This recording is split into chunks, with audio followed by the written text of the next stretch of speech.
Bonjour à vous toutes et à vous tous et merci d'être avec nous sur ZeroNet TV. Et c'est parti pour ce 10e village startup. Tous les mois, vous le savez, on vous propose bien une petite sélection de startups innovantes et françaises, Jérôme.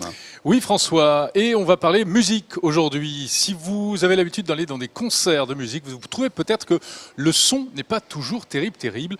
Eh bien vous allez découvrir... Surtout si on est derrière la scène.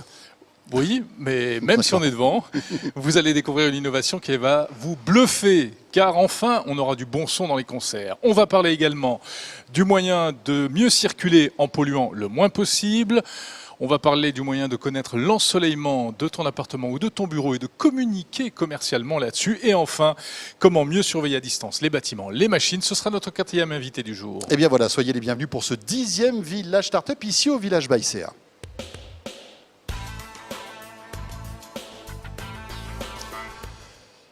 Mais pour débuter, donc, Jérôme, on va aller dans une salle de concert, essayer d'apprécier véritablement les sons d'un concert. Parce que c'est vrai, tu disais il y a un instant, parfois on écoute un son, on écoute le son d'un concert, on est mal placé, ça résonne. La salle n'est pas bonne, la sono n'est pas bonne.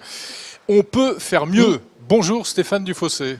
Bonjour Jérôme, bonjour François. Merci d'être avec nous merci pour représenter la start-up Augmented Acoustics. Oui. Et dans Village Startup, il y a une règle du jeu. Oui, c'est toujours 6 minutes pour que chaque startup puisse s'exprimer. Voilà, c'est la règle, hein. C'est un pitch de 6 minutes et c'est parti, on y va.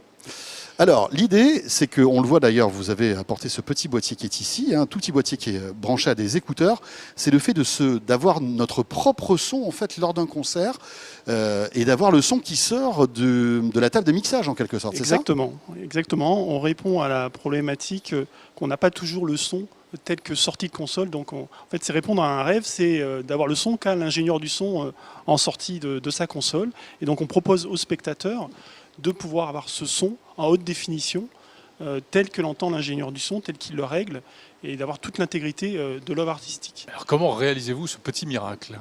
Alors comment on réalise ce miracle? En fait, on récupère le son de la console, on a un boîtier qui se connecte sur la console façade de l'ingénieur du son, qui émet le son dans la salle, et les spectateurs sont donc équipés de ce petit boîtier qui contient toute l'intelligence du système, auquel on va connecter ces écouteurs intra-auriculaires. Donc en fait, c'est un peu comme si on faisait des ear monitors, mais pour le spectateur. Donc mes propres écouteurs, mon propre casque. Alors, ça peut être son propre casque. Là, ici, on travaille avec la société Bose sur ces écouteurs-là.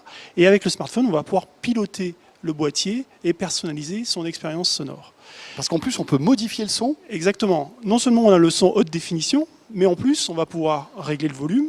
Donc, pour répondre à la problématique du son qui est parfois trop fort en concert, là, on va pouvoir régler son volume avec sans se boucher les oreilles, ce qui est un peu une ineptie.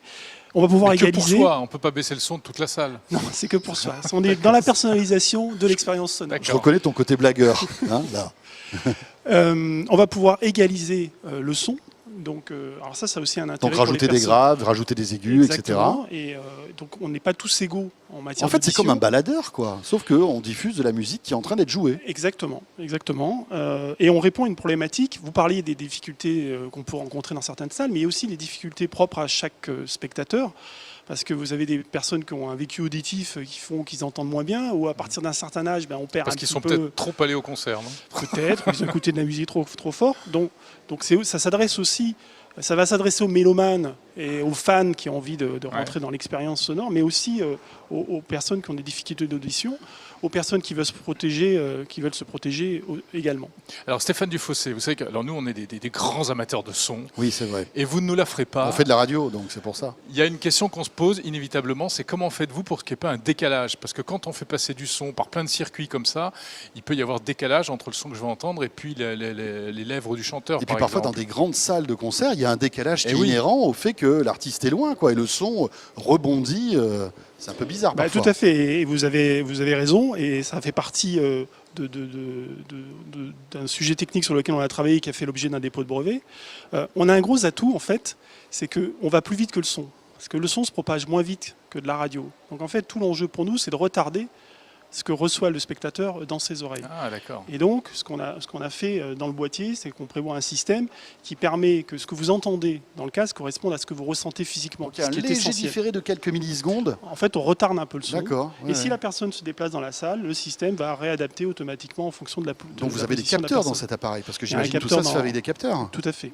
D'accord. Génial. Vous parliez tout à l'heure, excuse-moi, de haute résolution, de son haute résolution, mais ça veut tout dire et rien dire, le son haute résolution. C'est quoi? Ça va être un son vraiment hi-fi d'excellente qualité? On est en 24 bits, 96 kHz. Ah oui. Multipiste, ça c'est important aussi, c'est-à-dire que potentiellement, vous pouvez accéder aux multipistes de l'ingénieur du son. Donc si vous êtes fan du guitariste, vous pouvez isoler le guitariste.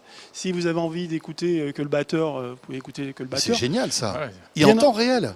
En temps réel. Et bien entendu, tout ça, c'est fait sous le contrôle de l'ingénieur du son, de l'artiste. C'est-à-dire qu'on pourrait donner complètement l'accès. Si l'artiste souhaite mettre des limitations sur cet accès-là, donc tout est paramétrable. Est-ce qu'on peut couper le playback de certaines chanteuses américaines ou pas? Non, ça c'est pas possible.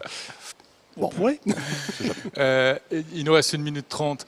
Où en êtes-vous du développement de cette application? Est-ce qu'on peut d'ores et déjà l'utiliser dans des concerts? Alors on est en train de finir l'industrialisation.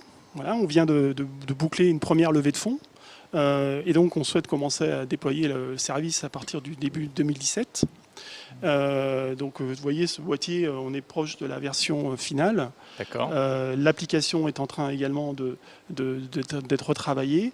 Voilà. Mais il y a un aspect commercial, j'imagine. Il faut que vous soyez de mèche avec l'organisateur du concert. Oui. Enfin, avec comment ça se passe? Voilà, comment réagissent tous les fameux tourneurs, les producteurs, etc. Parce que c'est eux qu'il faut aller convaincre.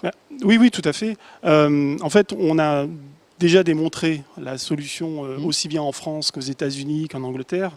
On constate d'ailleurs un fort attrait sur les pays anglo-saxons. En fait, c'est une nouvelle offre qui s'adapte bien, notamment sur tout ce qui est zone VIP des concerts, où les gens peuvent payer du champagne, le petit four, la coupe de champagne et le système. Mais ils n'ont rien en adéquation avec le spectacle. Et nous, on va offrir une expérience unique, haut de gamme, haute définition du concert. Donc c'est le champagne du son. En fait. Donc dans un premier temps, ce ne serait pas pour tout le monde? Dans un premier temps, ce ne serait pas pour tout le monde, mais on espère pouvoir démocratiser rapidement la solution. Alors Stéphane, en 10 secondes, quid du piratage? Parce que est-ce que je peux enregistrer mon concert et après le diffuser sur le web? Bien entendu, on a pensé à ça. Non, vous ne pourrez pas. On a prévu des systèmes aussi bien hardware que software pour protéger. Et si des fois, il y aurait un malin qui arriverait à le faire, on saurait retrouver qui. D'accord. Donc voilà. Eh bien voilà. Super, hein? Augmenter l'acoustics.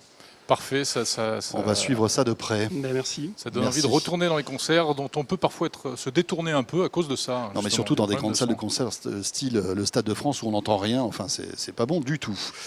Très bien, merci beaucoup. Merci. On enchaîne avec notre deuxième start-up. On va parler d'écologie et de green maintenant.